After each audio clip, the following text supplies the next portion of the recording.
Thank you, Presiding Officer. May I also express my condolences to the victims and my solidarity with the survivors of last week's attack in Westminster.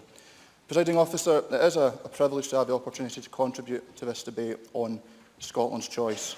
A debate fuelled by competing passions that has at points exceeded the scope of the motion before us. That motion is concerned not with whether Scotland should be independent. Rather, the question we face is whether this Parliament believes the people of Scotland to be sovereign and endowed with the right to determine the future of our country. Presiding Officer, I believe the people of Scotland to be sovereign. It is a belief that, consistent with the claim of right, power lies with and is derived from the people who live in Scotland. It is a belief that the people and they alone have the right to determine the future governance of this country. It is a belief shared by many who worked for the reconvening of this Parliament. And it is a belief whose legitimacy was accepted by successive UK governments. However, the actions of Theresa May and the Scottish Conservatives have compromised and undermined that long-standing consensus. Indeed, the Tory amendment is the only amendment that seeks to remove any acknowledgement of the sovereign right of the Scottish people from the government's motion. While the Supreme Court ruling on Article 50 reconfirmed the legally subordinate status of this Parliament to the UK Parliament, the Tory response to the EU referendum result in Scotland and their refusal to meaningfully consider a differentiated settlement demonstrates the Tory belief that in matters of fundamental importance to the very governance of Scotland, the will of the Scottish people is subordinate to the will of the UK Government. This signifies a fundamental and material change, not only in the circumstances of 2014, but in decades of a shared understanding of Scotland's relationship with the other nations of the United Kingdom. Theresa May told the people of Scotland that the UK is a partnership of equals. However, a partnership where one partner forces another into actions against their will is no longer a relationship of equals, nor a partnership. The UK Government's intransigence towards Scottish aspirations should be deeply disturbing for any Democrat. It suggests a view that would seek to diminish Scotland from the status of a nation to that of a regional polity. Presiding Officer, in the referenda of 2014 and 2016, the people of Scotland chose not to endorse fundamental change. Yet, as a consequence of the actions of the UK Government, change of the most profound kind is coming to Scotland. All that we can now do is determine the nature of that change. Should Scotland remain an open and outward-looking nation and chart its own course and forge its own partnerships? Or should we permit ourselves to be locked into an increasingly insular, intolerant and backwards-looking Britain?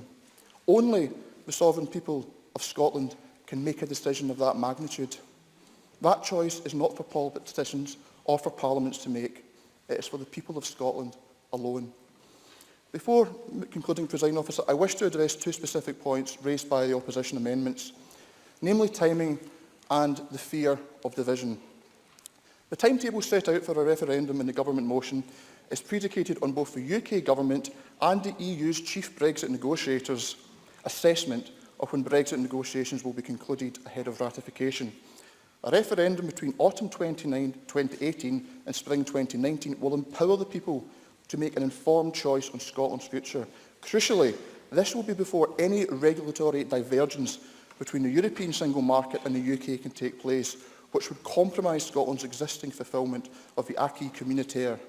Any attempt by the UK Government to significantly delay a referendum beyond the proposed timescale will be seen as cynical and grossly undemocratic, not only by people in Scotland, but crucially by our European partners at a time when the UK will be relying upon the goodwill of many small, independent European nations. Finally, Presiding Officer, on the issue of division, we must not allow the broader debate over Scotland's future to descend into recriminations and personal attacks. For those of us who seek to persuade a majority to choose independence, we must empathise with, understand and show respect to our fellow Scots who take a different view. There are many who look upon the prospect of a referendum with anxiety, fear and even anger. These are our fellow patriotic citizens with genuinely held views, beliefs and principles. They are not misinformed individuals who have yet to be persuaded. Just as one side has a right to make a case, so the other has a right to reject it and be treated with courtesy and respect. Regardless of our views on Scotland's future, our differences are far outweighed by what we have in common. Those who oppose independence, particularly in public life, have equal responsibilities to resist cynically employing inflammatory language for political gain. Such techniques of political rhetoric are a false economy for which all sides inevitably pay. A robust and passionate debate is a hallmark of a civilised society and a dynamic democracy. To describe such a process as fratricidal conflict does all politics a disservice. Let us not debase ourselves, our democracy and our country with such a pernicious approach to politics. Rather, Presiding Officer, let us have a great debate equal to the hopes and aspirations of the people of Scotland. On that, surely we are all united. Thank you. Before I call